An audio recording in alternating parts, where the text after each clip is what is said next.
Monday night from the banks of Lake Michigan. On deck is a Big Ten men's soccer showdown between the Dogs and the Cats.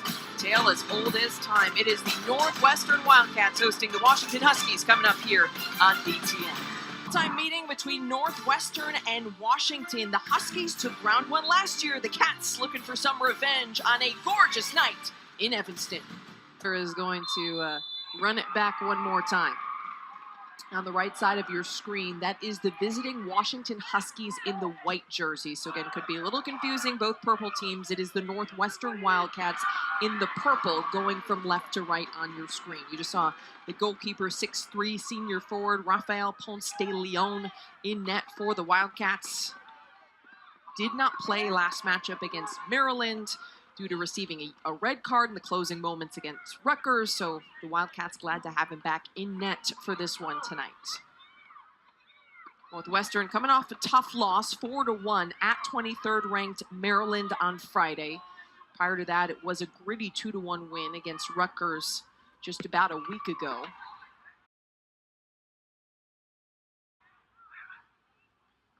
The ball cleared well out of play. Northwestern trying to get their feet back under them, but you know how tough of a place to play Maryland is. Absolutely. Spencer, that is one of the best environments in this Big Ten Conference.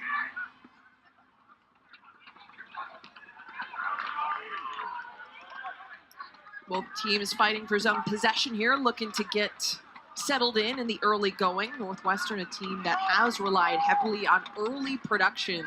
One of the keys that head coach Russell Payne spoke with us about this week is not just creating in the early moments, but then being efficient in those chances. When it comes to creating, what exactly is this Wildcat team looking to do?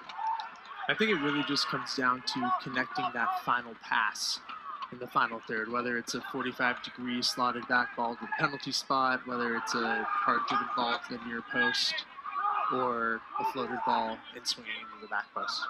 Head coach Russell Payne, in his 5th season at the helm of this program, across 4 seasons, has engineered a turnaround. Some of the better stretches in the history of Big Ten soccer these last couple of years. 19 total combined victories in the previous 2 seasons, which was the most of any 2-year stretch for Northwestern since 2013 and 2014. Here come the Cats. Mayer over the end line, out of play. It is called a corner kick. Great opportunity here for Northwestern. Corner kick.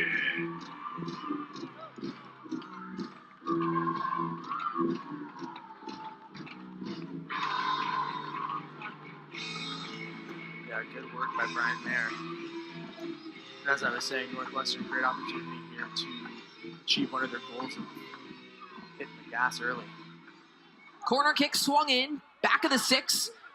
Ball falls flat, multiple players trying to get a piece. It's out of play for another corner kick here in the opening moments in Evanston. It's time for a Wildcats corner kick. Good battle there.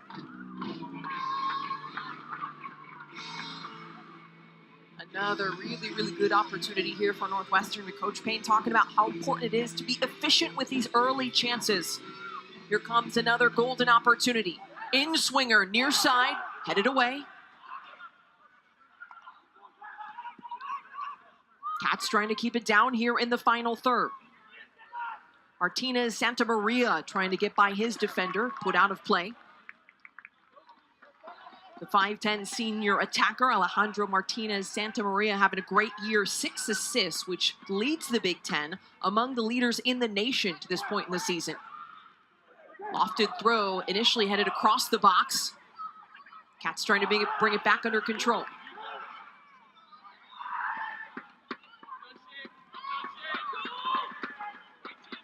Mayer. Cutting middle, looking for options. Entry pass denied. Huskies initially clear, but it's back to the Cats.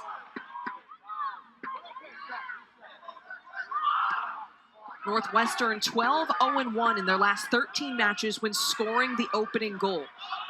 They also tend to be really good at home here on the lakefront. 4-0 in conference play last season at home, 7-2-1 overall. This year, 3-1-1 at home. They did suffer one loss early in the season to UIC, as that one's headed back to Bieber in net for the Huskies. Fun fact for those who don't know, Northwestern is the only turf field in the conference. So that may have something to do with why they are successful. Well, it is very unique. It's different to play on turf compared to grass. You also, at this field especially, have to deal with some of the elements, maybe not tonight, but in terms of the wind off the lake. Head coach Jamie Clark talked to us about how they lucked out in coming here at the right time of the year. But when it comes to that turf you just pointed out, Spencer, like, what are some of the differences in terms of the play style and the ball control that you face? Absolutely. I think, first and foremost, the way the ball bounces is a lot different. There's less give compared to the grass. And oftentimes at these grassy fields, they'll water the turf beforehand. Not something that they do on turf. So there you have it. Keep an eye out for both teams. The ball control can go faster, it runs farther on the turf here in Evanston. Back under control, though, are the Northwestern Wildcats after holding off the Huskies there in that early moment. Northwestern, a team, as I mentioned a couple of moments ago, enjoying some of the best stretches, as here off his line is Bieber, forced to clear into the stands. While enjoying the best stretch, though, I was saying, in the last 2 years, is still looking for their first NCAA tournament berth since 2014. Coach Payne with some high hopes for this Cats squad here in 2025. You know, to Coach Clark's point, if this game was maybe a month later, I mean, when I was playing, we used to have to fish balls out of the lake when the wind was that strong. Yeah, that's something that's definitely unique. Definitely unique to playing on the banks of Lake Michigan, that's for sure. My question is, how exactly did you get in the water? Was there like a boat? Okay, it wasn't. That's all right. We're clear about that. Yeah, Spencer Howard wasn't out there shagging any balls in Lake Michigan. Because that was my question. Is like they're like a ball boy in a boat? Who's doing that? Or like how does that work? The freshman? Is that the hazing? It's like the people in the kayaks outside of Right. Yeah. A lot of ballparks. Oracle Yeah. Park, where I used to. outside of Oracle, exactly. Yeah, the Bay Area. And there is a flag up for an offside call. Charlie Kosakoff for the Washington Huskies threatening, sitting on that back line, looking for the balls in behind, and that is the bread and butter for this squad. Absolutely. Got to look at the replay here. Clearly offsides, but that's something that Washington's going to try to do. Expose their athleticism. Kosakoff's one of their best players. They're going to keep trying to knock at the door. Washington leads the Big Ten in offsides calls this season because they do have players who can get in behind, as Spencer just pointed out. Washington also is very transitional in their attack. It's something that Coach Clark identified. Hey, this is one of mine. His opponents are higher up the pitch in possession. And here come the Huskies looking for an opportunity on the right side. Dale lays it off. Amon tries a shot, cleared.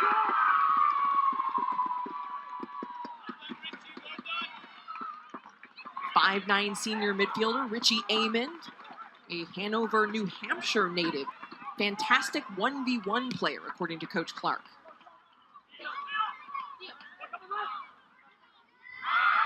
A little push from behind. Initially, the call is a goal kick. Nothing on the extracurricular contact over there along the end line. Fans don't like it. Here's some boos over the call.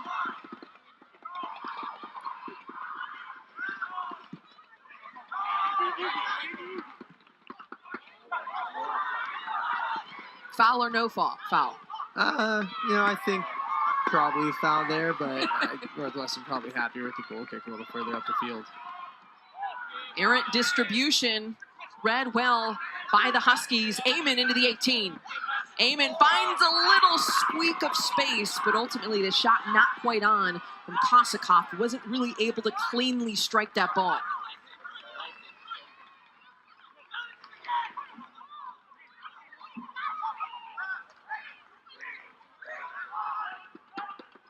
Just slightly off. He probably wants that one back. Richie Amon. Yep, Amon, that fantastic 1v1 attacker, according to Coach Clark. Crates on the flanks.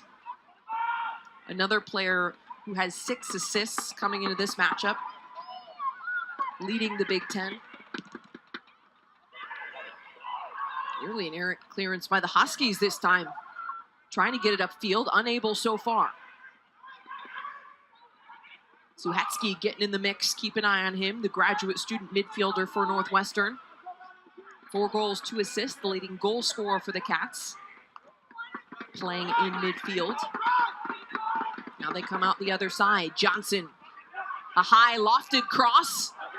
Initial header is high, second ball still up for grabs. Multiple players trying to clear. Another couple shots fired. Still, the Huskies are trying to get it upfield, and they do. Kosakov applying pressure. There's a whistle for the foul.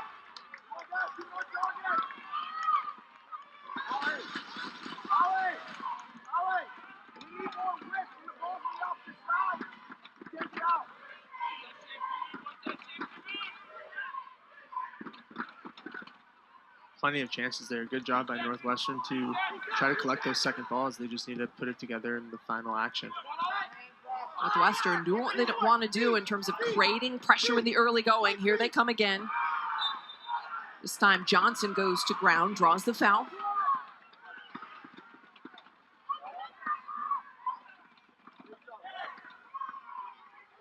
I think that's the right call.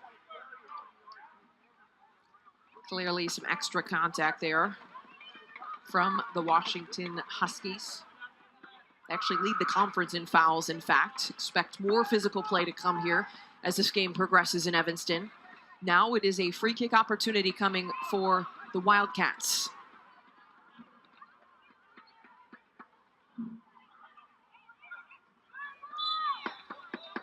Hayner and Suhatsky standing over it. Suhatsky curls a ball in, middle of the 18, headed away. Johnson plays it back. High lofted ball, switching fields, just grazes the head of Kosakov. It is going to be a Wildcats throw.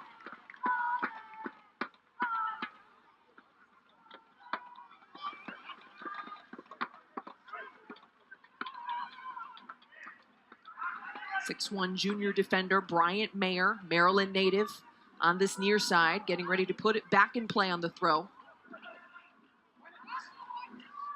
Initially headed out. This time a throw and going the other direction.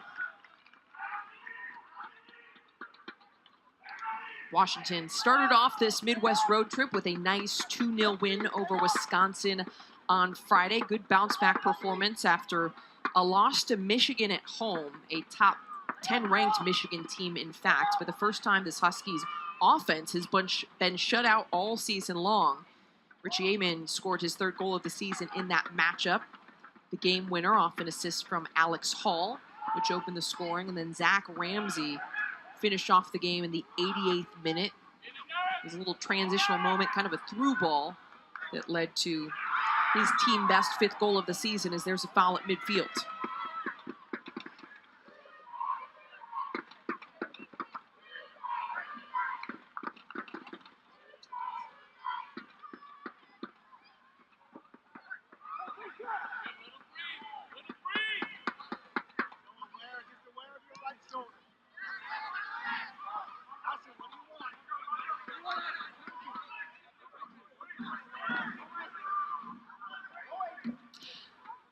Welcome into Evanston. For anyone who is just tuning in, to Ohio State taking on UCLA. The Buckeyes earning a big 2-1 win, despite being down a player for a massive portion of the match.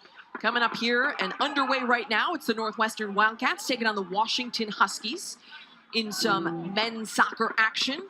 The Dogs versus the Cats. Spencer Howard alongside Kylan Mills here on the call. Appreciate you being with us here for this men's soccer action on the banks of Lake Michigan. Beautiful night, right around 70 degrees, 4-mile-per-hour breeze, clear skies, and a corner kick opportunity coming here for the Cats just under 15 minutes into this match. In-swinger, near post, header over the crossbar. Great chance there. You can tell that's exactly how they drew it up. Hard in-swinger to the near post where their numbers are.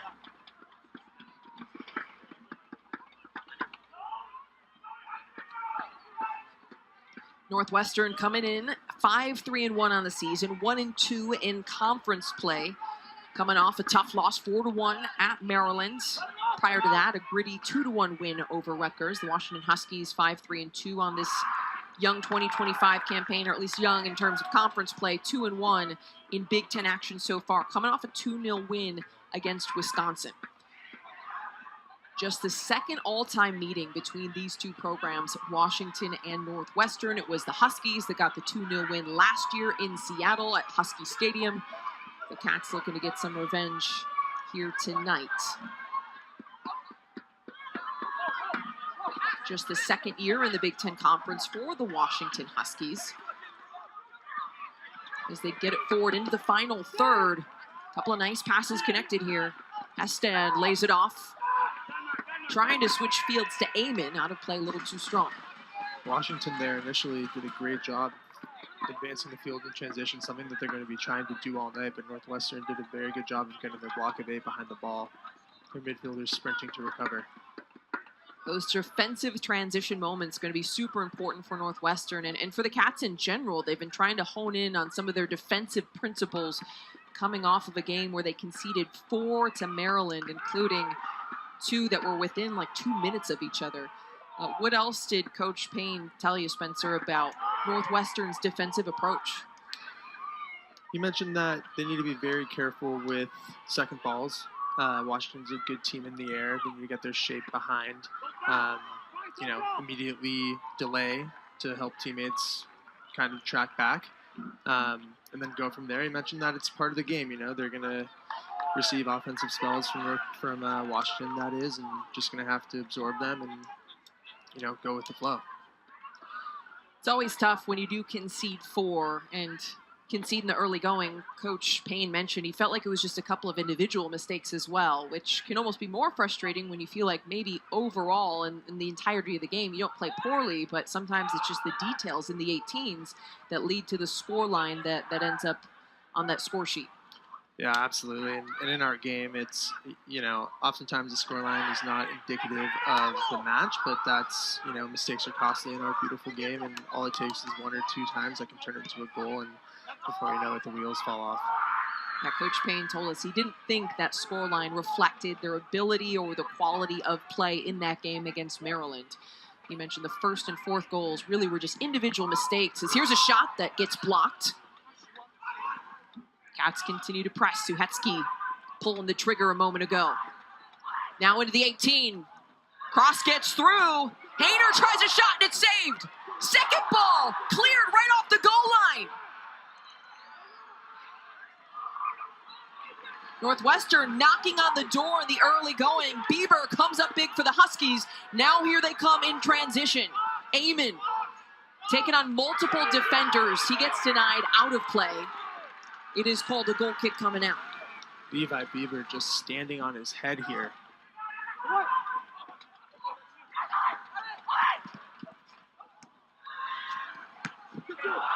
Well done by Italo. Just 2 goal line saves back to back. That's not easy to do.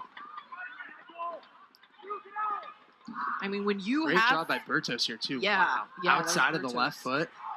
And when you have an attacker who's at the 6, like as a goalkeeper, you don't have a lot of time to react based on how close he was to that goal line. Oh, no, that's a full reaction save right there. Big time Bertos stop. too. Big time stop. And you know what Coach Clark told us about Levi Bieber, because we have not really dove into the goalkeeper situation, is that great feet, but also a really good shot stopper. He said both from close range and from distance. Bieber, the 6'5", redshirt sophomore, showing off what he can do between the pipes, that's for sure. Earning his 5th start of the season here tonight, conceding 4 goals, 11 saves. You see the save percentage on the bottom of your screen there, just over a 1 goals against average this season. A little bit of a unique situation for the Huskies as they have been switching off goalkeepers in terms of starters. 6'4" graduate student goalkeeper Jaden Boughton has been with this program for a number of years, has been the starter.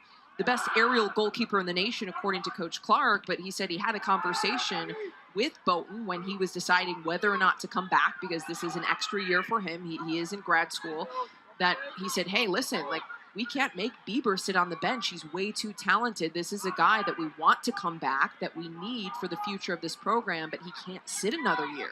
I do think, Spencer, that's admirable for Bowden to say, okay, well, I'm good with that, and Bieber to be understanding of that, and just for both of them to be bought in to team first in that way. Yeah, absolutely. Very mature out of them. And, Coach told us they're like best friends. They're eating together, hanging out on the bus. So definitely a good bond there. I mean, both very talented, as mentioned. Coach thinks that Bowden is the best aerial goalkeeper in the country, and then you just saw what Bieber can do. And the roster has him at 6'5". Coach said he might be touching 6'6", 6'7".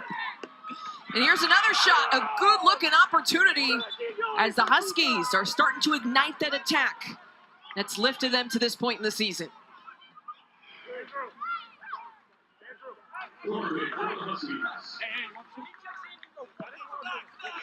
Wow, interesting there. It looked like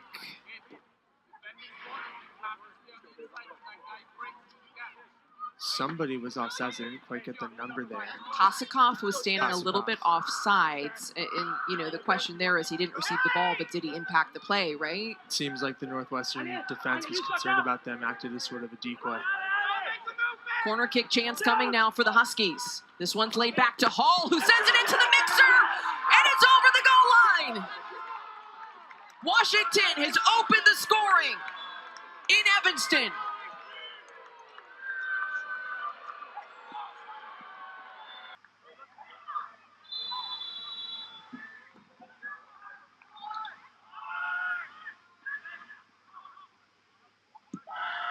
Alex Hall credited with the assist. That's his 5th of the season. Also had an assist last game at a cross on the first goal to Richie Amon. Played the full 90 minutes against Wisconsin and has actually played the full 90 in 3 of the last 4 matches Hall has. A player who's made a big jump from his freshman to sophomore season. Started 1 match, played in 14 last year, 1 goal, 1 assist. Now 2 goals, 5 assists in this 2025 season. And a player who Coach Clark described as a key cog in the midfield for this Washington side.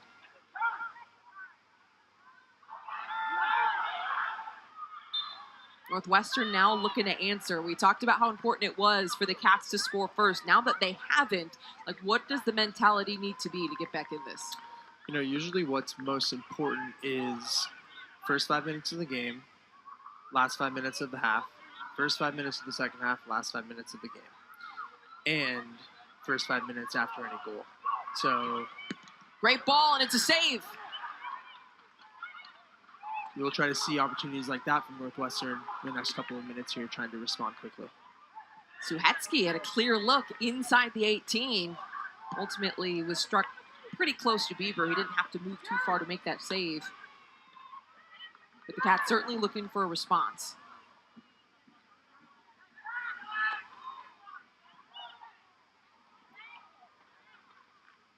Ball flicked forward out of bounds here at Northwestern Medicine Field at Martin Stadium.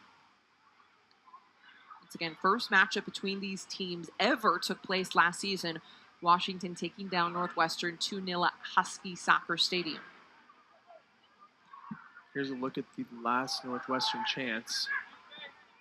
Only 2 passes to get into, between the penalty box and the 6. Well executed.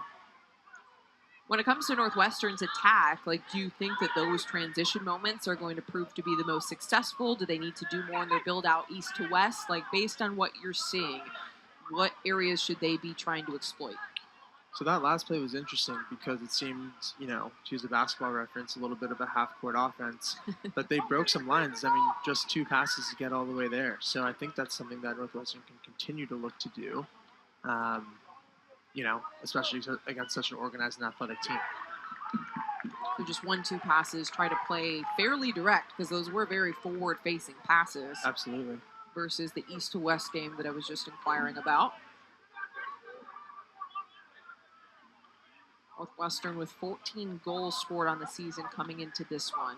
Pretty much in the middle of the hunt in terms of the Big Ten.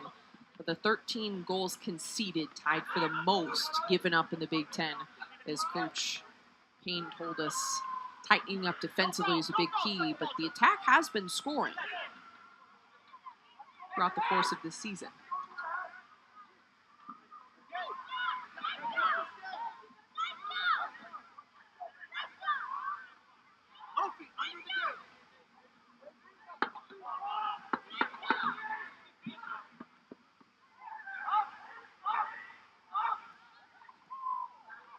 Northwestern stepping their line a little bit higher, applying some pressure there. Amon taking on Mayer, cuts it back. Mayer, a really good job there, keeping one of their most dynamic 1v1 players going backwards. Fernandez. Cross doesn't find anyone. Still, the Huskies reconnect. Hestad on the far side.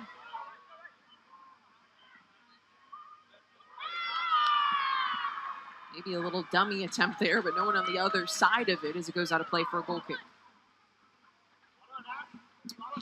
Here's Washington head coach Jamie Clark, who is apparently checking out the entirety of the stadium here in Evanston, sitting actually above.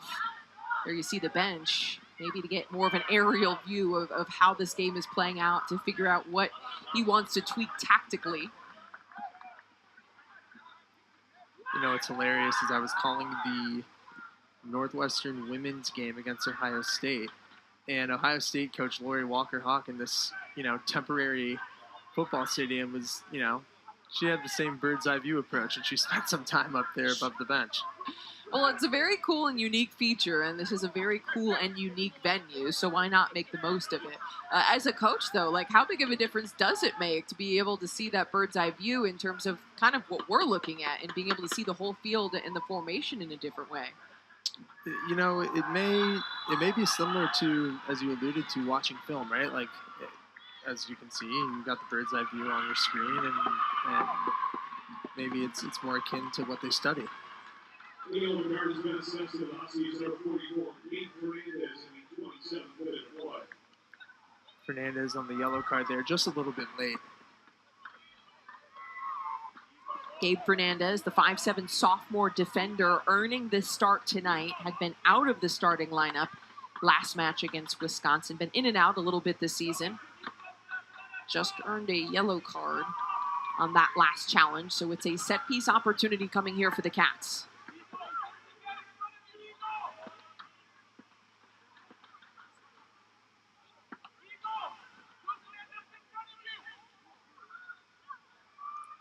Suhetsky over there with Mayer standing over the ball.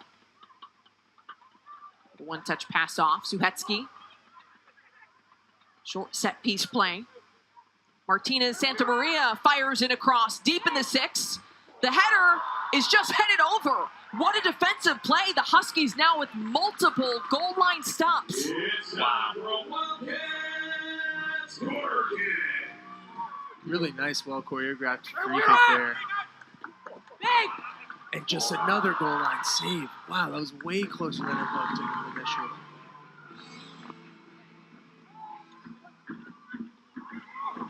That's Bertos again. That's our goal scorer and our 2-time goal line clearer. Well, Coach Clark talked about how great his center backs are, the fact that they are high IQ players.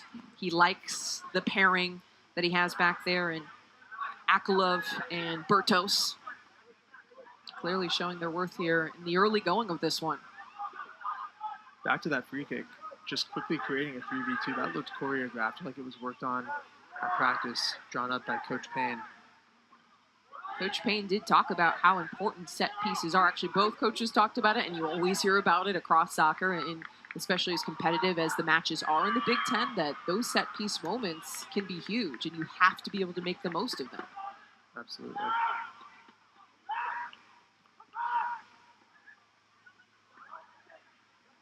Especially for Washington, Coach Clark mentioned that in the games where they've really blown it open, they've scored, what was it, twice on set pieces? Yeah, they've absolutely. already scored one here tonight, so might be something that they try to capitalize on further. This Washington team, as I mentioned, leading the Big Ten in corner kicks. So if you're going to be earning a ton of corners, you want to be making the most of them and seeing the fruits of your labor in terms of goals. And this is a Washington team, when I asked them about those corner kicks, that some of it is, yes, because they want to send in crosses and turn the corner, but also just the fact that they've got so many players with speed who are dribbling at defenders. Good things happen as here's the situation again. Here comes the Huskies. Great defensive stop, though. Really well done by Nigel Prince, the two-time All-Big Ten selection. Yeah, Nigel Prince just showing his, veteran mentality there, understanding timing. Prince, though, charged with a foul in the last play.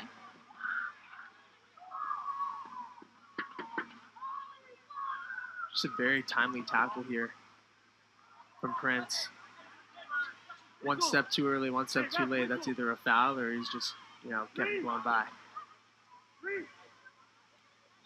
Another set piece opportunity coming, right, as we're talking about how important those are. Interesting spot, though. Do you try the shot or do you chip it in? Because it's fairly central, but it's far enough away that that's going to be pretty tough to strike on frame. This is one of those, depends on the player. It's the happy medium. Zach Ramsey, 5 goals, 3 assists on the season, standing over this one. It's a chip ball, right to the corner of the 6, header back across, somehow ends up wide of frame. Goal kick coming out, the Huskies knocking on the door. Really good chance here. I had an old coach that always said 2 headers in the box usually leads to a goal. They almost execute that here.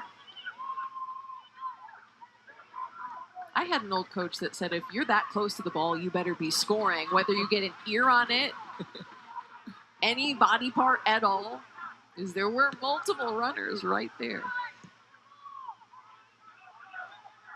Washington with the 1-goal lead, though, creating really in those transition moments as we expected, either earning set pieces off of them or creating some dangerous attacking opportunities. Good stick there from Bryant Mayer. Mayer continues forward. Last year, 16 starts, a team-high 7 assists, which was tied for 8th in program history in terms of a single season. Also, Bryant Mayer's brother, Reese, played soccer at Notre Dame, then transferred to Northwestern, was a graduate student on this team last year. Cats trying to create, but it's intercepted, sent forward by Fernandez. Back to the Cats.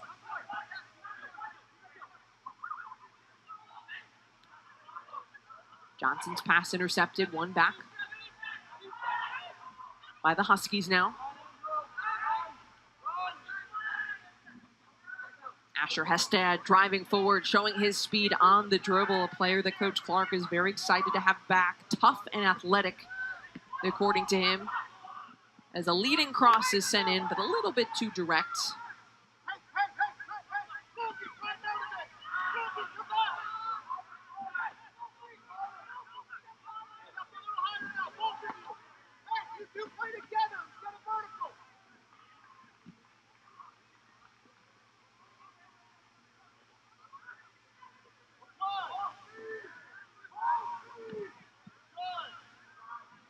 Northwestern utilizing some possession here.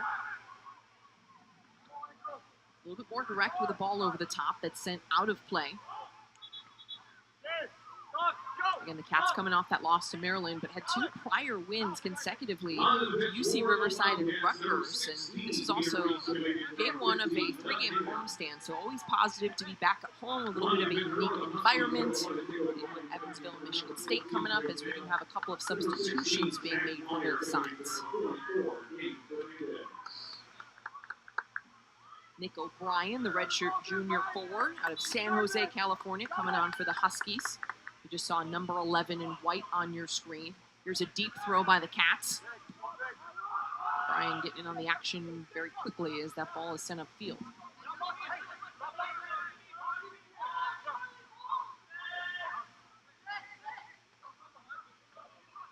Brian replaces Fernandez, who we mentioned got the start on the back line for this Husky squad. Also, Zach Meyer came on for Joe Dale.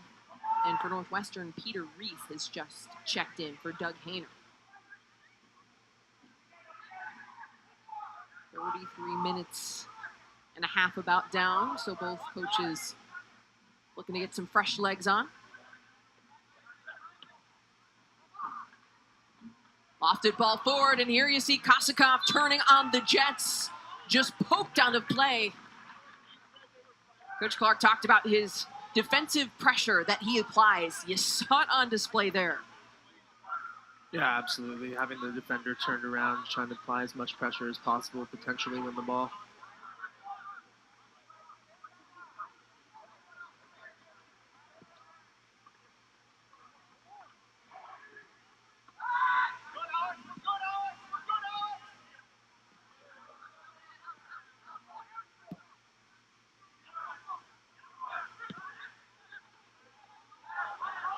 High lofted ball once again.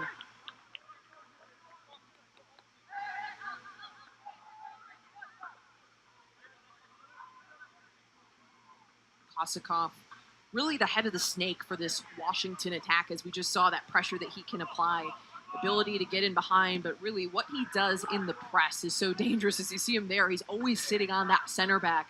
You can tell, just looking to put them under, or really to sit on that line for those balls in behind.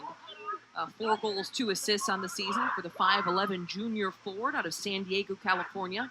Had a brace a couple matches back against Michigan State, but can the Cats answer here? Reese, and a little flicked ball on. Bieber sends it away. Cleared by Washington. Another chance there for Northwestern. Reese utilizing those fresh legs. Kosakov goes to ground, and he's on the ground in pain, holding his right shin area. Play continues, though. Washington wins it back. Here come the Cats. Kosakov is getting back up. Suhetsky. No one able to get through.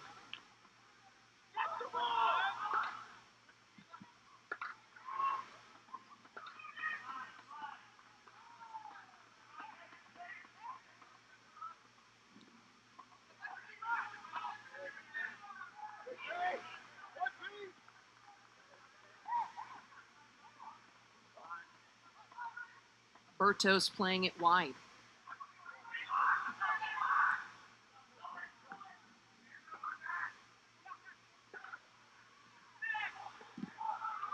Washington breaking a couple lines. That final ball forward into the final third, not quite on. Eamon also looks like might have taken a hit on that left shin ankle area as well, as he's hopping around a little bit. And there's a foul at midfield. Sometimes you tend to see the game get a little chippier when the legs get a little tired towards the ends of each half.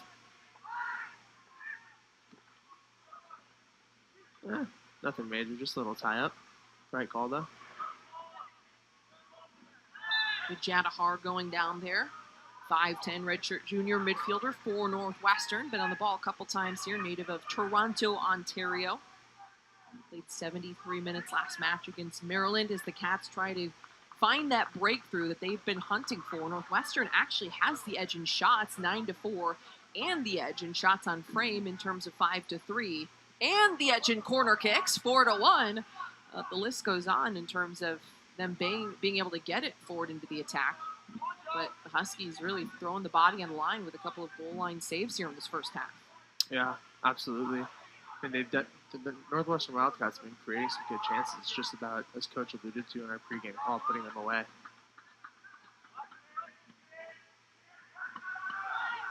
Northwestern, a group with pretty good mix of players in terms of having some experience, but also having some first years who are out there getting some time. Andrew Johnson, a player we've talked about, been really good on the ball, a first year who's been in the mix. Aaron O'Reilly playing up top at the 9 position, a first year. And Coach Payne also talked to us about just the adjustment that it takes when you get into Big Ten play, and kind of the lights being quite bright for some of the youngsters when you head to Maryland and you've got that crowd at Ludwig Field in your ear. He said there, of course, early on in the season is going to be a learning curve for some of the younger players, or maybe players with less experience. They've got some transfers coming in from smaller schools, Evansville, Drexel, Coastal Carolina, Wisconsin, Milwaukee. There's definitely an adjustment period, is there not? I mean, how would you describe Big Ten play just in terms of the grind and the physicality? Yeah, without a doubt. I like to compare it to international soccer, where you have maybe the Premier League is more physical, where La Liga is a little more finesse, and Big Ten definitely over its history has been more physical. So I would say it's definitely leans that way. In addition to the physicality, you've also got the grind, though, of weekends like this, where you've got Friday, Monday. Monday, you pointed out, maybe some more tired legs can lead to some fouls. What is the difference in terms of the tactical approach or the substituting? Like, how important is depth going to be in a game like this, where both teams are going to have some tired legs? I think it's critical. Like you mentioned, the gauntlet of the Big Ten. You're not just playing 2 games back to back. You're playing at Ludwig Field against a very successful, prominent program in the sport. Just to turn around and play, a team like Washington that has also seen a fair share of their success. So keeping legs fresh, regenerating correctly, it's all important. For Northwestern, they, as we've been pointing out, were just on the road, so they also had to travel. They played at Rutgers. I believe it was at Rutgers, but they played at Maryland. They were home against Rutgers, actually. But they were at Maryland and had to travel back on Saturday. Had the one day to really fully focus on preparation yesterday before coming out here. So they were also coming off a game on the road. The Huskies, cross country, playing at Wisconsin in Madison before coming here to Northwestern. So you've now been on the road for an extended period of time, trying to adjust to the time change as well is always a challenge with this expanded Big Ten conference. Yeah, it's interesting because the conference has expanded, yet the tournament has contracted. So in terms of motivation, these teams know how important every single league game is and how important it is to actually get 3 points. O'Reilly tries a shot. It's blocked. Mayer almost got taken out by the rebound. Now he's trying to shield for the throw-in, and he does earn it.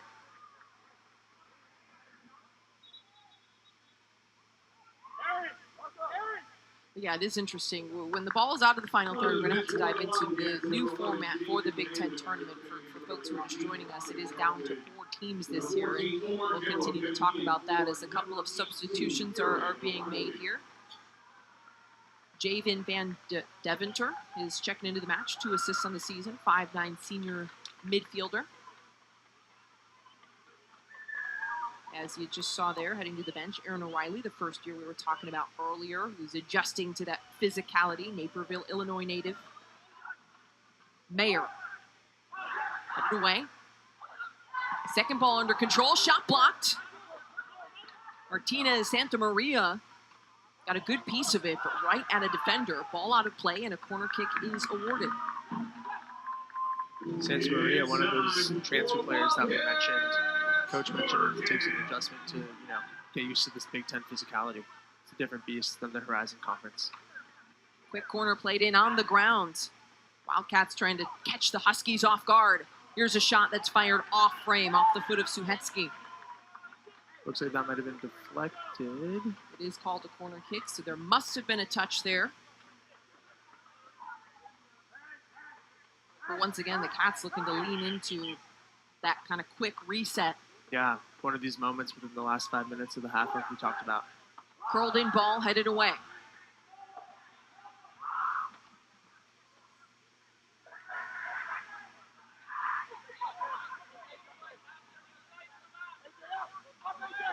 Suhetsky, high, lofted ball, back of the area, headed over the end line, and it is going to be out for another corner kick. It's time for Wildcats corner kick. Suhetsky here puts in a nice backdoor ball, kind of in no man's land. Put out for another corner. Still the 7th corner of this match for this Northwestern side as they've been continuing to push for that equalizer. In swinger, near post, headed away. Second chance. Under pressure, one back by the Huskies, looking for the transition.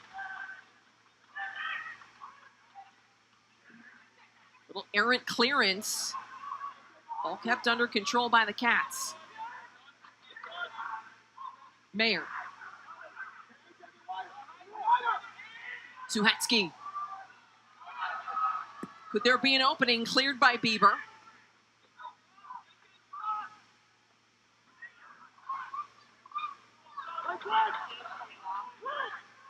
Cats look to reset. Fritz Volmar, one of the key pieces of this back line as well, the 6-foot junior defender out of Peoria, Illinois. Battled injury last year, still was able to start 8 matches, played in 15 with 1 assist. As there's some disagreement on the call there. Cats continue to push. Intercepted by Ramsey. There's 1 minute remaining in the first half. 1 minute to go before the halftime break.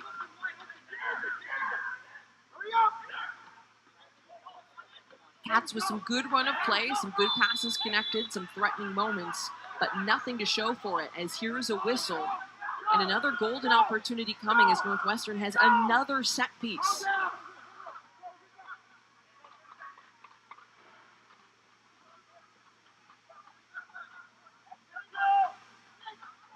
Yeah, you can see just push at the back there, not allowing him to compete for the header. Suhetsky. Little fake. This ball way deep and over the end line, just not quite executed well. And we talked about how important set pieces were going to be. Northwestern has to do more with those, do they not? They do. On that last corner, you know, the ball was a near post ball, but it didn't get past the first defender, something you absolutely have to do on those. And then as you can see, that last one. Second half kickoff moments away here in Evanston. 70 degrees, clear skies, beautiful night on the banks of Lake Michigan. There is the whistle. Second half now underway. Spencer Howard, Kyla Mills here with you. Thrilled to have you along for the ride with another 45 minutes, maybe of a wide open game to come. At least based on what we saw in that first half. And it's a foul right away. A hard foul as well that's going to lead to Northwestern with another set piece.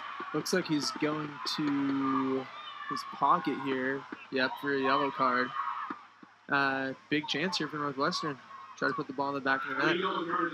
Yellow card has been issued to Zach Meyer, number 16 in white you just saw in that last replay for the Huskies.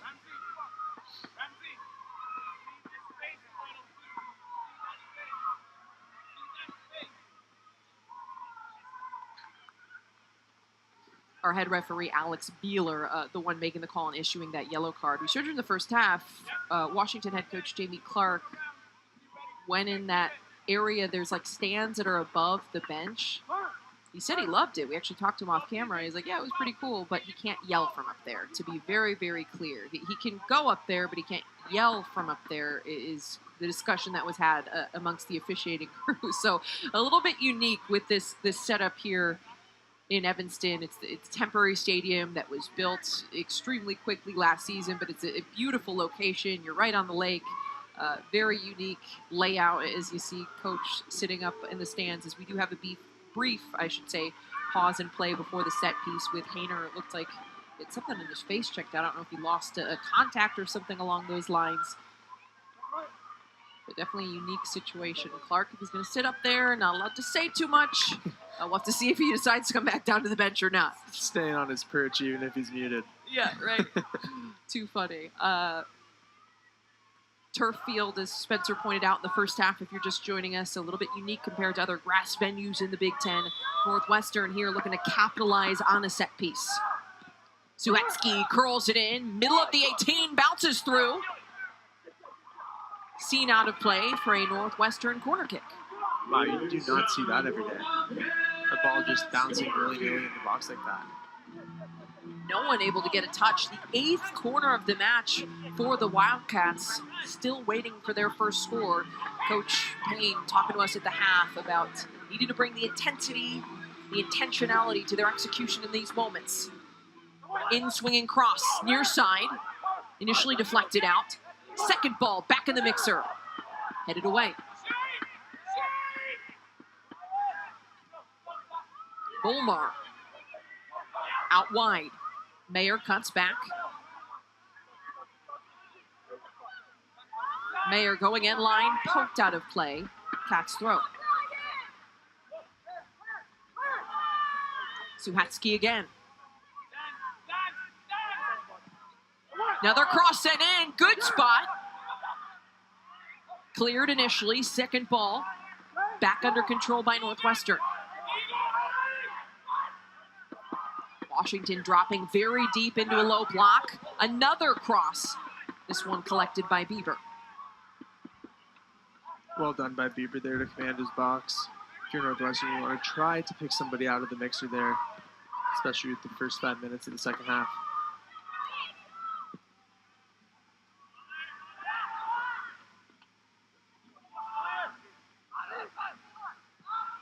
Friday, the Huskies are back on their home turf for a showdown with third-ranked Indiana. Live coverage begins at 10 o'clock Eastern, 7 o'clock Pacific on the Big Ten Network and the Fox Sports app. As here come the Huskies with a shot that is initially saved. Ponce de Leon making the play there.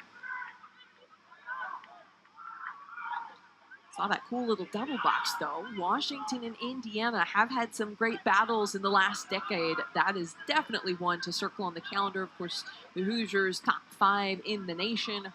Washington, a team that is consistently competitive in the national scene and in conference play. Here they come again. Kosakov. Kosakov shoots off frame. Yeah, Kosakov, a player. I mean, he just, he's always he's true forward, trying to sniff out the goal. Always trying to get shots. This one just a little bit. But let's see if he's leaning back. Yeah, leaning back a tiny bit causes the ball to sail. Kosakov in his junior season with the Huskies. Mentioned he got a brace against Michigan State. Earned Big Ten Offensive Player of the Week honors back on September 16th. First Husky to earn any Player of the Week recognition this season. 5 goals, 4 assists last year as a sophomore. However, it's the Cats still controlling possession. Johnson, the first year, lays it off. Charlton trying to break a couple lines, unsuccessful. Huskies looking in transition. It's a hard foul, and there's going to be a yellow card issued on that one. Yeah, that's the right call. Nigel Prince knows it here. It's just kind of what we call a professional foul, knowing that Washington is a team that's good on the transition, sort of stopping play, taking one for the team, per se. Prince, the senior center back out of Atlanta, Georgia, leads the team in minutes. 2 goals on the season, a 2-time All-Big Ten selection. Has played in every single minute this season. Every single minute. Not 1 minute off the field. I just think that's ridiculous. Yeah. Him and his counterpart back there. All Big Ten second team selection last year in 2024, starting 17 matches. Played all but 20 minutes last year, so really slacking in terms of the effort there. Yeah, that's something Coach Payne mentioned is the Fritz and Nigel pairing. Fritz Volmar, that is, and Nigel Prince, the center back pairing, the duo for Northwestern. Have a lot of time spent together back there, veteran group, kind of holding down the fort.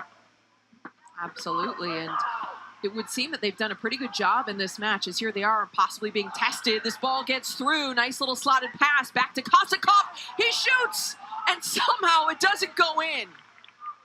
Prince there. Prince with a fantastic read at the end there. Another shot of timing we saw, similar to his tackle from earlier in the first half. Yeah, here unfortunate. That's the freshman, Andrew Johnson. Makes the right read, just ball kind of just slips through his legs.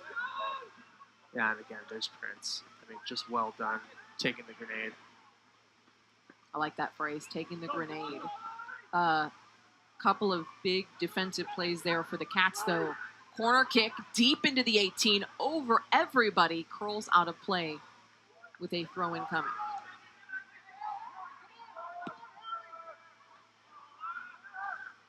Big ball cleared forward.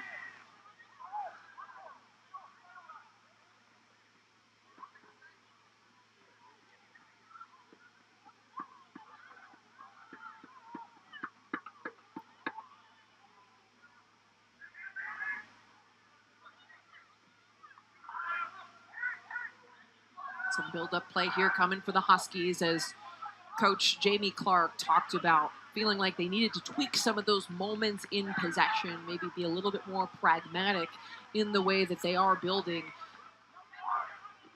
And there's a miscue as they were trying to work it forward into the middle third. One back, though, by Washington. Kosikoff back on the dribble.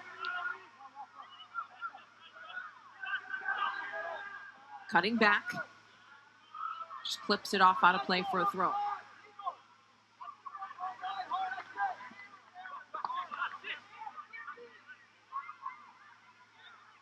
Kosikoff gets ahead to it. Not a lot on it, though. As Coach Clark was talking about Washington needing to be a little bit more patient in the possession, even though this is a very transitional team. Like, when are the moments that they're looking to maybe step on it and take a beat? Yeah, I think it's a combination of patience with intention, right? You know, being purposeful in the build-up and not just keeping the ball to keep the ball is something that you mentioned. And, you know, I think that's important, right? Because it's not just about possession, but it's possession with a purpose. So whether that's switching the ball a few times to open up some passing lanes or slowly inching up the field, you're just going to want to see, you know, something a little different each time.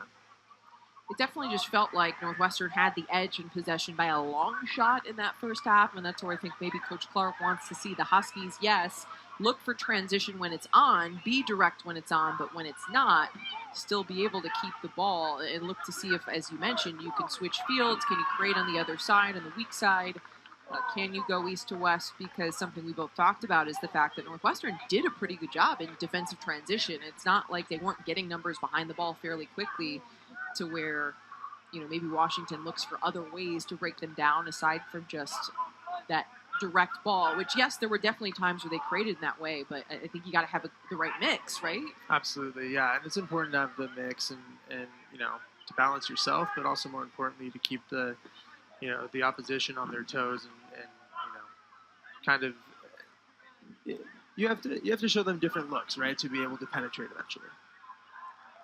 Ball headed out of play for a corner kick for Washington, which is something they have not done a lot of.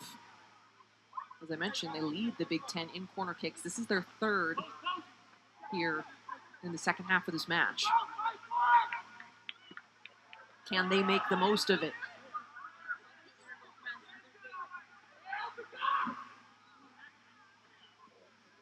In swinger.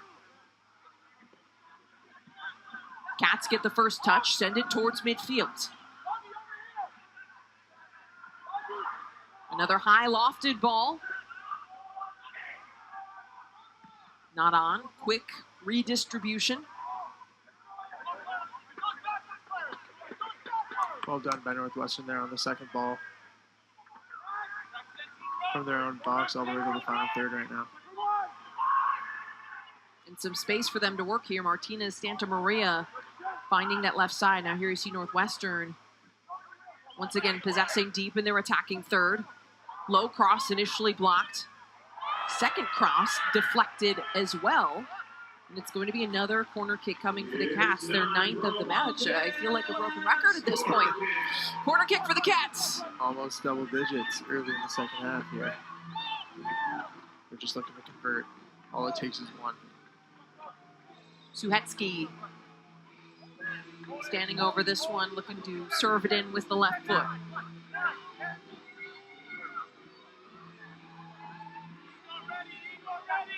Suhetsky, high lofted ball in swinger, headed out. Hall running down the second ball. Not quite on. A little too much loft on that corner by Suhetsky. If you're going to go back post like that, you kind of have to swing it in, drive it in with some speed. Especially with the tall center backs, you know. Right, and when you loft it up, it gives those defenders more time to react, more time to get underneath the ball, and then it's way more difficult to redirect it. I'm sure you know this as a forward.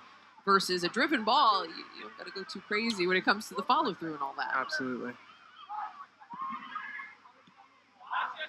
Attempted turn, just a little bit too much on that one.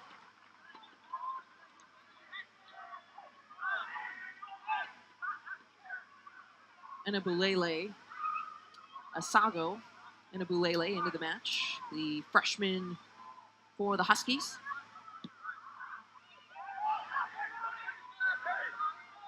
Here comes Washington. Goal kick from Bieber. Both keepers called into action a couple times in this match. 3 saves apiece here. Oh, Coach Clark's still up there, retrieving the soccer ball that went up into the stands. That's great. Really enjoyed getting to talk to him, and what a job he's done with this program. Coach Clark, been there for just about a decade and a half. Has made this team a consecutive, or a perennial, I should say, not just conference powerhouse, but player in the national scene. Secured their 9th second-round NCAA tournament appearance last year in 2024. Finished 4th in the Big Ten Conference in their first year as a part of the Big Ten, which is quite impressive. The Huskies have never finished lower than 5th in the standings of any conference race in which they've been a member of, dating back to 1968, which is truly insane. The Huskies finished last year with a 4-3-3 record in Big Ten play. So really good start for this group. Joining a new conference is always a challenge. Spencer, you mentioned the physicality of the Big Ten, something that's a little bit unique compared to other conferences, as everyone tends to have a little bit of nuance in terms of the style of play. And Washington has not had any trouble managing that side of things. Yeah, absolutely. It's really interesting. And speaking of Coach Clark, who signed an extension recently through 2029, he comes from, what used to be the full Pac-12, and the Pac-12, kind of sticking with that analogy of comparisons to international leagues, definitely more of the La Liga type of, finesse sort of driven league. A lot of players from California and Latin America, international players, sort of growing up with that flair. It's a lot different, so it's even more impressive that, switching into the Big Ten with conference realignment, that Coach Clark has been able to keep the physicality up and make that adjustment. The Huskies have reached the NCAA tournament 11 times under Coach Clark in the last 14 seasons, so pretty good track record there. And going back to your point about the Pac-12, I saw it as someone who called Pac-12 women's games as well. It's the same thing for both sides. Very possession-oriented, much more technical than maybe you would see in other parts of the country, bringing, as you pointed out, that European-style tiki-taka type of soccer. As here's a cross that gets blocked, cleared by the Huskies. But the thing is, you look at this Huskies team, and I've watched them play the last couple of years, they've always been very physical. So to me, it's not entirely surprising to see the way that they've adjusted, and they certainly are a team that, as Coach Clark mentioned to us in preparing for this game, they want to be able to possess, but they really have, to me, a good balance in terms of, yes, we are willing to be more directive when the game is giving us that, or if that plays to our strengths. So here's a couple nice passes, connected, and the shot doesn't lead to much after taking a deflection.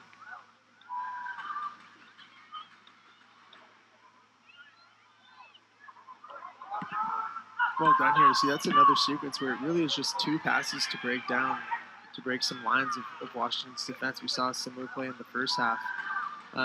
We've seen some great buildups, but the ones that are quick are the ones that are, they seem to be resulting in shots for the Wildcats. For Northwestern, though, as here they come again on the attack. Tarleton getting in a tough 1v1 battle here on this near side. Hestad mixing it up with him. Going back to Northwestern, though, really being able to work the ball up quickly. It seems like, as here's a pretty direct pass, really well played, well-weighted ball. Trying to find the opening. Ultimately, the pressure is thwarted by the Cats' defense. Hall.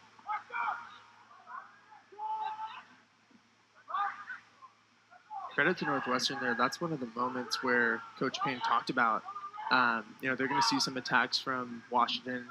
It's part of the game, and your responsibility as defenders to get side on, delay the attacks, wait for your teammates to come and help, and that's exactly what we saw there. Kosakov still in play, tries to get the cross off.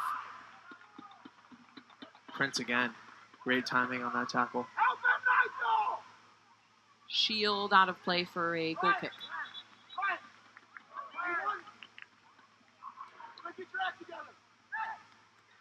On the bench for the Huskies, Sarah Bennett, Reggie Adrian, coming for number 8, Lily Smalley. Yeah, well done by Prince there, just waiting to see if Kostakov is going to try to drive to the near post as he did, or kind of pull it back for a 45-degree angle to one of his midfielders crashing at the top of the box.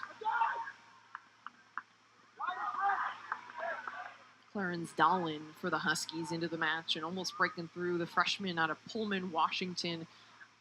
You saw really threatening there as the ball was played in behind. Now here come the Cats on the far side. Hayner with 2 defenders on. Tackled well by Bertos. Yeah, going back to, Washington being that kind of hybrid of very skilled but very physical, I feel like they do a fantastic job of recruiting, big, strong athletes, and especially in Washington, I believe it's 19 players of their roster are from the state, so definitely do a great job of, locally owning their talent. I know they've had some players go pro too, so nice little pipeline that Coach Clark has going on. Long throw into the 18. Shot blocked. Yet again. I'm not saying it. You have to say it this time. You're taking over the play-by-play role. Yeah, we are at 10 now for Northwestern. This is the 10th corner kick. The Cats are in the corner. Spencer, I'm going to make you start saying it. I've said it too many times. Can they make the most of this one, though? Coach Payne really saying at the half he feels like a goal is coming. In-swinging ball, but high and lofted again there for the Huskies. I'm sure you never have been in that situation, Spencer Howard. You never missed anything, right? We're going to give you that? All right. Your silence says all that I need to know. Yeah. Love that one, Sly.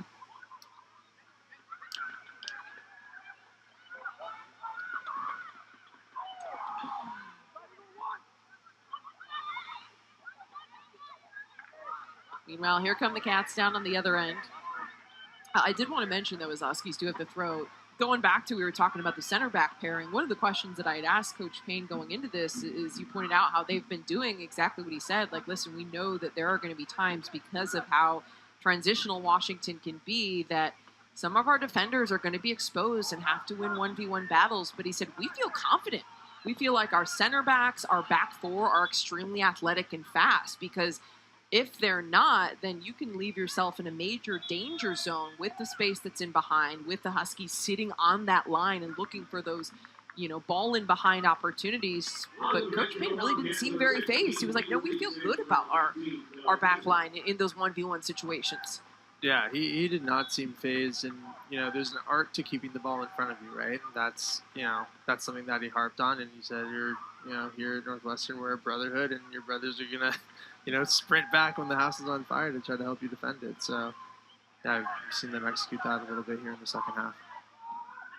Eamon trying to create, looking for the little give and go and slides in an attempt to get there, but comes up short.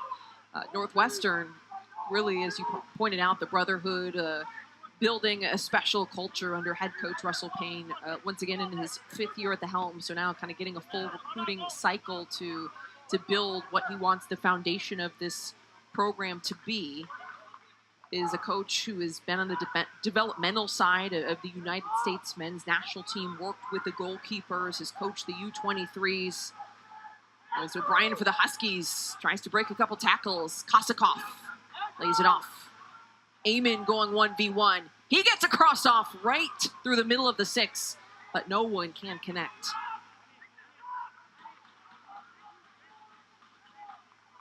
We'll get a look here.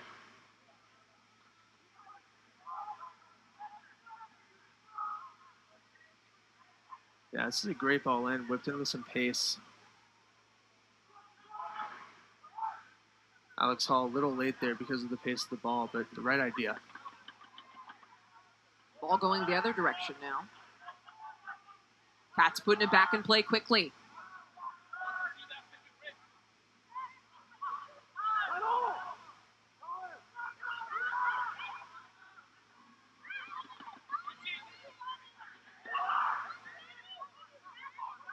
Switching fields are the Cats, looking for the opening on the far side. O'Reilly to Mayer, gets it back, and there's a whistle for a foul right outside the 18. Got to be careful with the positioning there. Very close to the danger zone.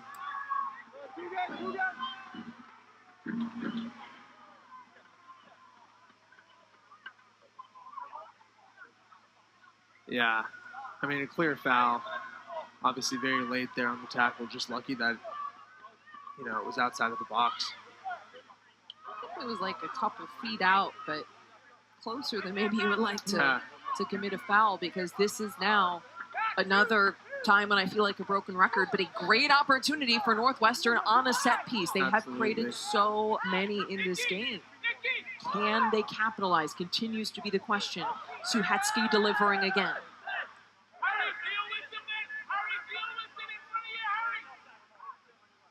Santa Maria standing over it too to see if they do anything deceptive here. Yep.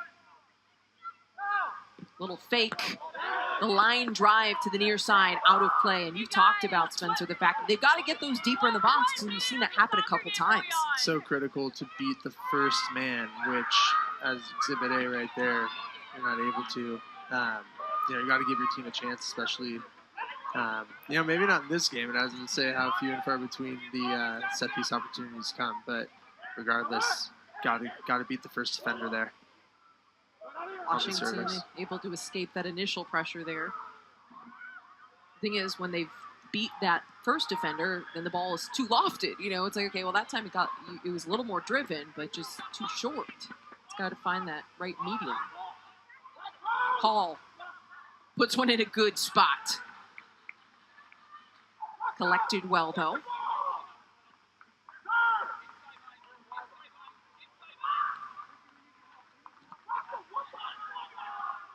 Northwestern dispossessed. Eamon pokes one through. Good tackle by Prince. Yeah, you could hear it. That was strong. You hear the crunch. You heard the crunch on that one. Bryant Mayer flipping it forward to Suhetsky, who is taken down. Trying to play quick here. Quick reset. Little page out of Washington's book. Reese. Not online, though. There has to be some frustration at this point for Northwestern in that final third execution. Well done there by Gajadhar to absolutely sprint back. Doing the work of a true midfielder. Martinez Santa Maria looked dangerous there for a moment, but then once again turned over.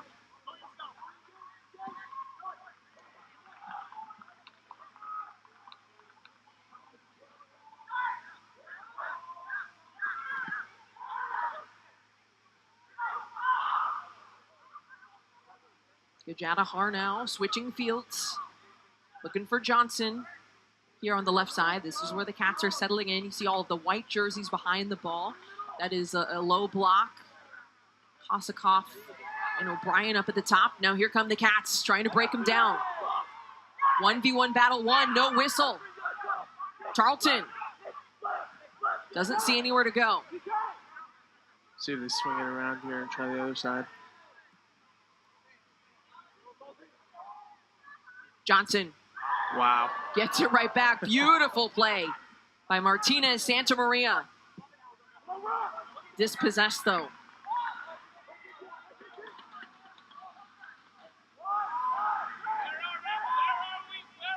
Cats continuing to push.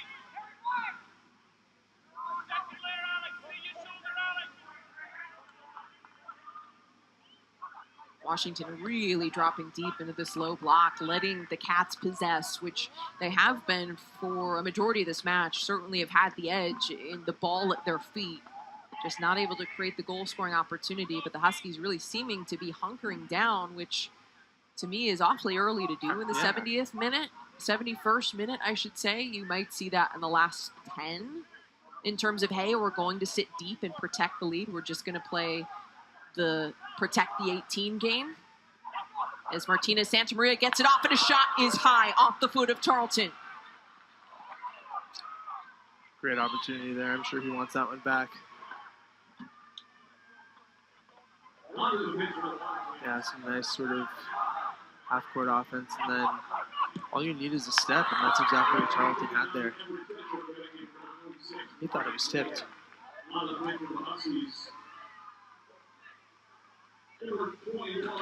In case you missed it, hopefully you didn't, but Huskies defender Harrison Bertos is having himself a day. Would that be the understatement of the year, Spencer? That would indeed be the understatement of the year. Scoring a goal in 2.5, 3, now 2 goal line saves. Pretty unbelievable. I haven't seen a goal line save that good since I was playing, and Richie Bennett was laying out against Pittsburgh. Wow, so that's saying something. Yeah, You were, it's stuck in my fair, head. you weren't playing that. It's not been that long since you were not playing, Spencer. Fair enough. For folks who are listening and haven't seen us, Spencer is still very young and spry. He could be out there right now. And you know what? If the Cats don't score, they might be calling you in. We're going to get you out the booth and back on the field because Coach Payne seems pretty frustrated with the lack of goal scoring, at least based on our halftime conversation. He's like, oh, no, we're knocking on the door. It's coming. And so far, it has not come yet. Yeah, it hasn't, but they're absolutely knocking. And you wonder if that's why sort of Washington is starting to park the bus and drop it back a little bit early. It's either that or it's a cross-country road trip, 2 games in a few days for the Big Ten. It could be one of those two things, but, kind of a unique, I guess, relatively out of character change of tactics, with a good chunk of play remaining. Yeah, Washington is typically a more aggressive team in terms of their line of confrontation. You're seeing it a little bit more of that now as you see number 9 in white on the bottom of your screen. Charlie Kosakoff often leading the press. Up there, it's Zach Ramsey on the top of your screen, where you did just see them a moment ago stepping high. But this is a team that typically will press teams, or if not, sit in a low block and look for moments to ignite the press. As here are some nice passes connected. And at the last moment, it's a sliding challenge from who? Bertos. Harrison Bertos, who we were just talking about. This is just a gorgeous build-up here. Little 1-2 action, 2 1-2 actions. If they scored that would have been highlight reel. Yeah, Bertos, just you gotta tip your hat there. Corner kick coming. Good spot, punched away by Bieber. Second chance loading, but just unfortunate luck there on the far side is Turf monster. Everett Fisher. Just slipped up.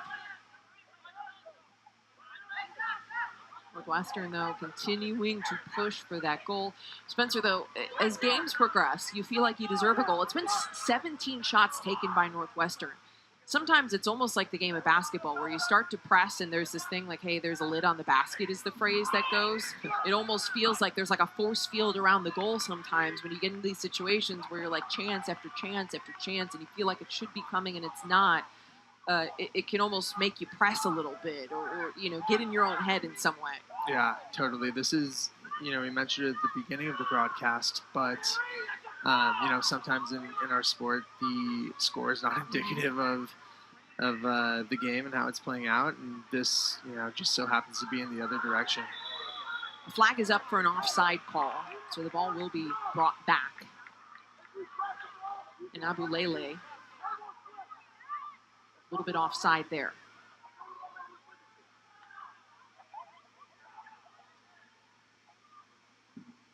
Or rather, maybe a flag for a foul called rather than offside. Regardless, the ball will now go the other direction as the Cats will continue to push for this equalizer here with just under 15 minutes to play.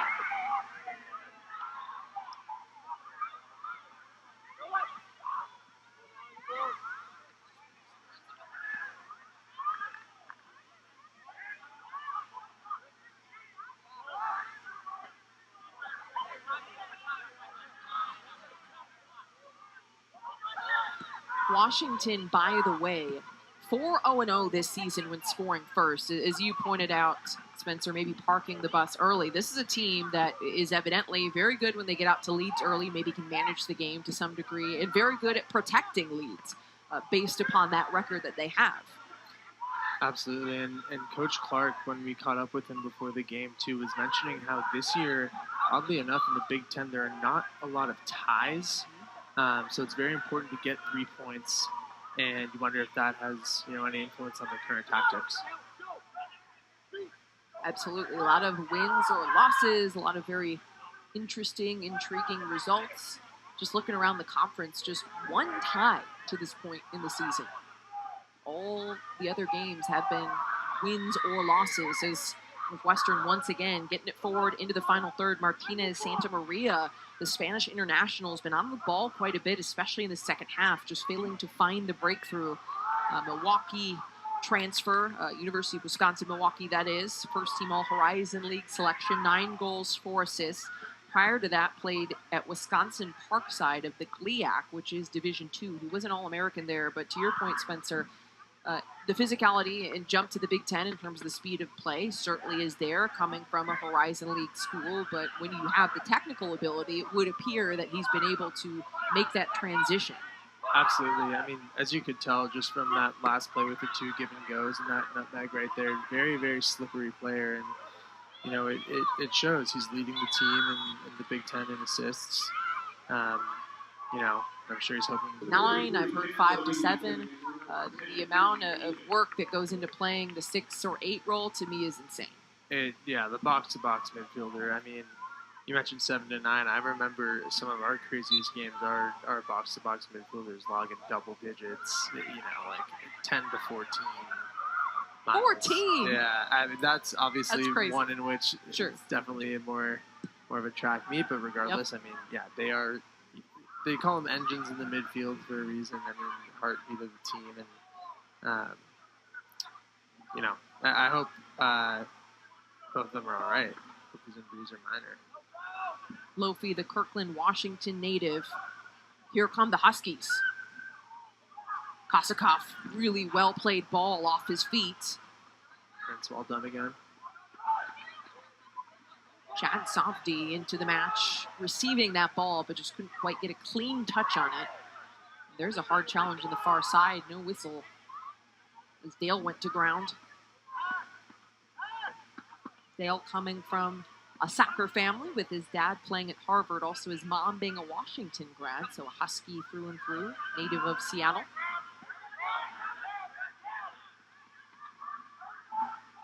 Here comes Dale working in that far corner, ball out of play for a goal kick opportunity.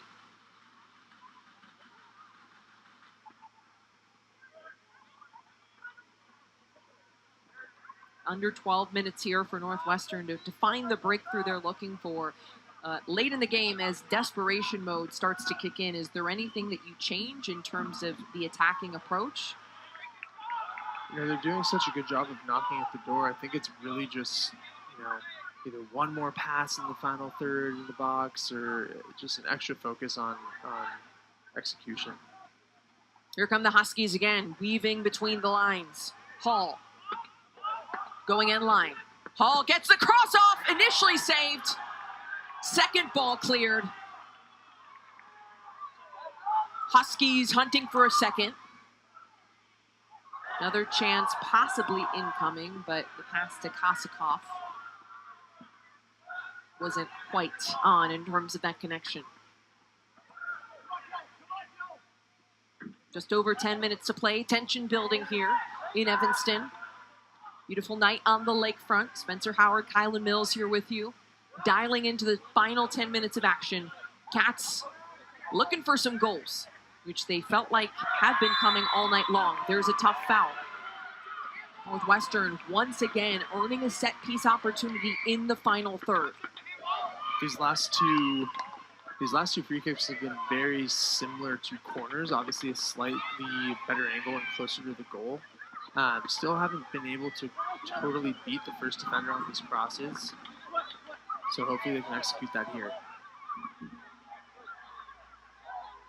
Putting his hands up was Harrison Bertos. He's done enough, so we'll let the one foul slide. And swinging ball, middle of the 6, headed away. Second chance, initially cleared.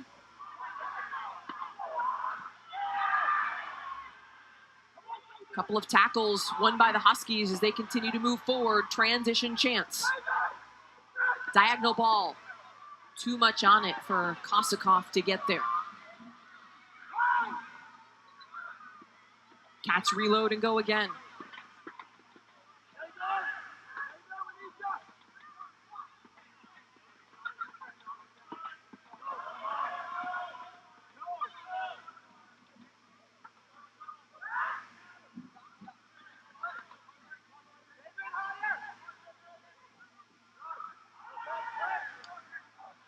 Northwestern typically really good at protecting their home turf, looking to do so tonight.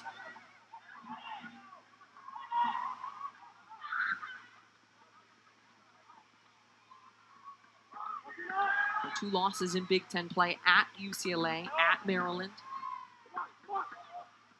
Dispossessed, though, in the final third.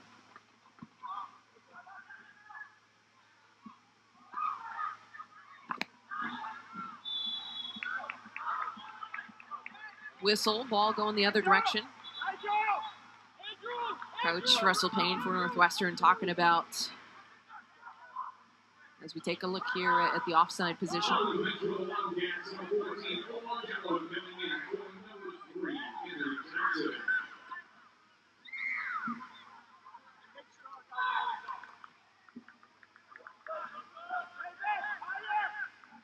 You see how deep Washington is sitting back there as those white jerseys are well behind midfield as Northwestern put it in play. Clearly, as Spencer put it, parking the bus here down this final stretch. Can they protect their defensive third and keep this Cats team off the board? Martinez, Santa Maria.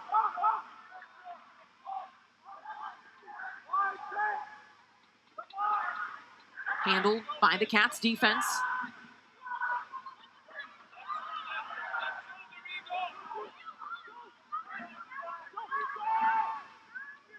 Suhecki.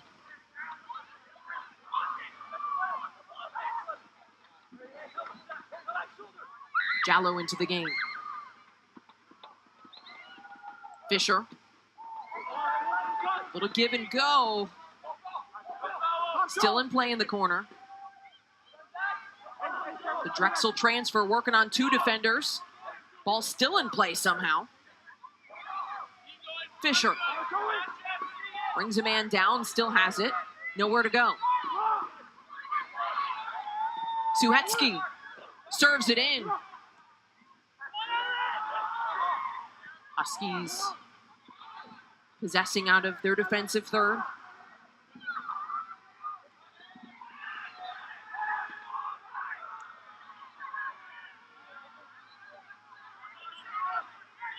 Martinez, Santa Maria plays it central. Dispossessed.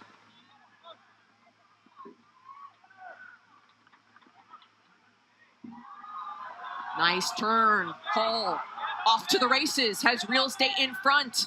Plays a diagonal ball looking for Kosakov, but too direct. Very slippery by Hall there. Something that Coach Clark gives him a lot of kudos for. Very good on the ball. All with an assist on the goal that Berto scored in the first half. Martinez, Santa Maria with a cross again. No one connects.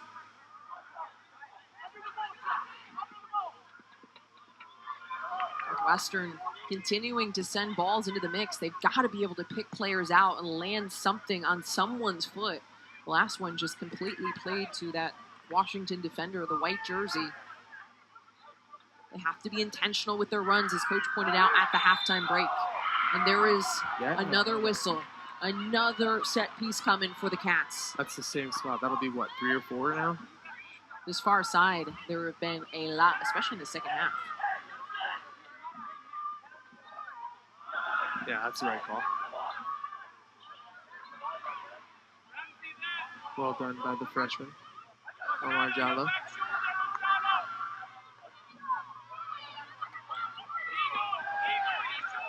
Joe Suhecki standing over it yet again. Puts the hand up, chips it in. Lots of bodies in the box collected by Bieber, right at him.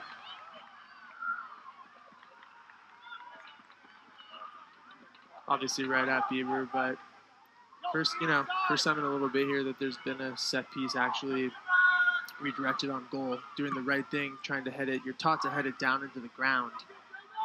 Just unfortunately right in his path. Still, though, you've been talking about the need to have more weight on those crosses. That was another one that was clearly chipped in based on the technique. You saw the backspin there. Again, those are going to be tough to really redirect and get a lot of power on. And that's why, part of the reason why you saw that ball, you want to hit it down, but it kind of died when it hit the ground. Because there's that backspin off a chip like that. It's not an easy ball to head into the goal. Yeah, definitely could be a little more driven. Appeared to be a handball right there from Suhetsky. Friday more men's soccer comes your way when Maryland squares off against UCLA. Live coverage begins at 8 o'clock Eastern, 5 o'clock Pacific on the Big Ten Network and the Fox Sports app.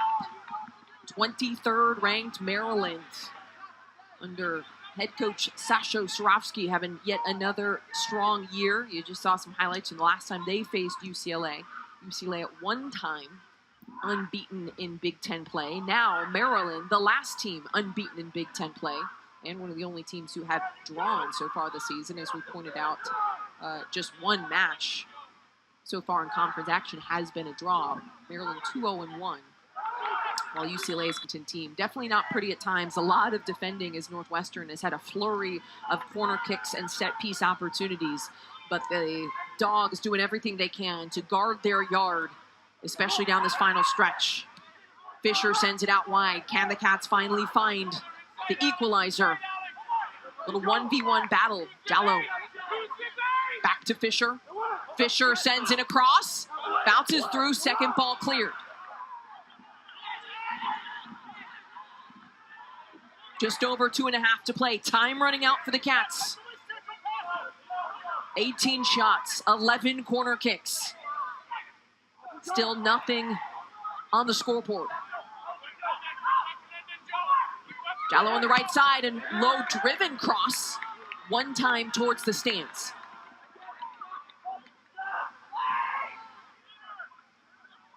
Fisher looking for options, goes back to Prince.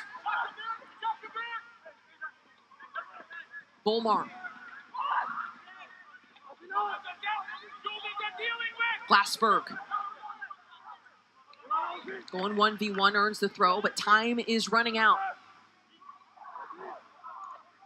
Under 2 minutes to play. Fisher fires a shot low. It's blocked. Second ball. Still loose in the box. Dale sees it out for a Washington throw.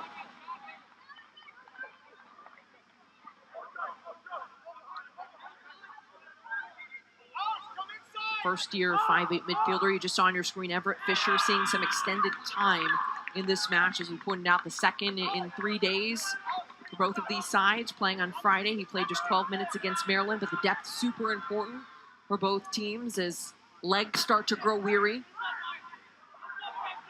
Can the Huskies close it out on the road? One back by the Cats. A high lofted ball out of play over the end line.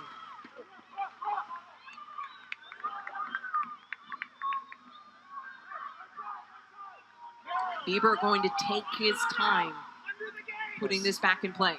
Less than a minute left.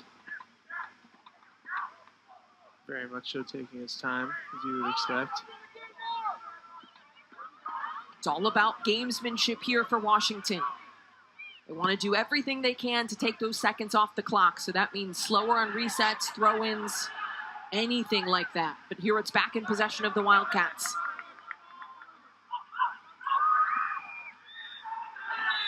Cats dispossessed, and there's a whistle for a foul going the other direction.